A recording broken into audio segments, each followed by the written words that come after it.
ኢትዮጵያ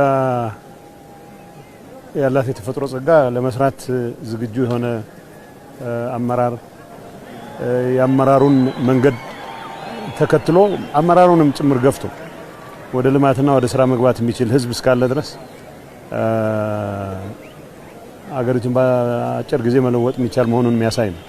በተለይ አሁን በወለጋ በሁሉም ዞኖች ያደረግነው እንቅስቃሴ በግሌ ወለጋ ብዙ ጊዜ ከልማት ጋር ሳይሆን ከጸጥታ ችግር ጋር ማያያዝ በጣም የተለመደ በሆነበት አንዳንዴ አሁን ሳስበው ከአንድ ቦታ ወደ ሌላ ቦታ መንቀሳቀስ ማስቸጋሪ ተደርጎ የሚሳልበት አካባቢ መጥተን በዚህ ደረጃ እጅግ በጣም ተስፋ ሰጪ እንቅስቃሴ የታየበት ህዝቡም የታየውን እንቅስቃሴ ማድነቅ ብቻ ሳይሆን የበለጠ ጎልቶ እንዲወጣ የበለጠ እንዲጠናከር ለማድረግ ሙሉ ቁርጠኝነት ያሳየበት ሆኖ ስላየሁት በጣም ትልቅ ነገር ነው የተሰማኝ። እንዳልኩት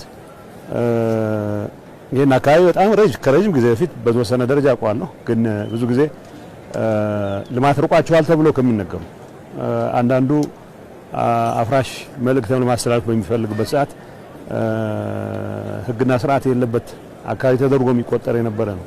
በተግባር ግን ህዝቡ ተፈጥሮ የለገሰውን ጸጋ በራሱ ጉልበት በልጆቹ አመራር ጭምር አጠናክሮ ወደ ተሻለ ደረጃ ለማድረስ የሚንቀሳቀስበትና ትልቅ ተስፋ ያለበት አካባቢ ሆኖ ነው ያገኘሁት።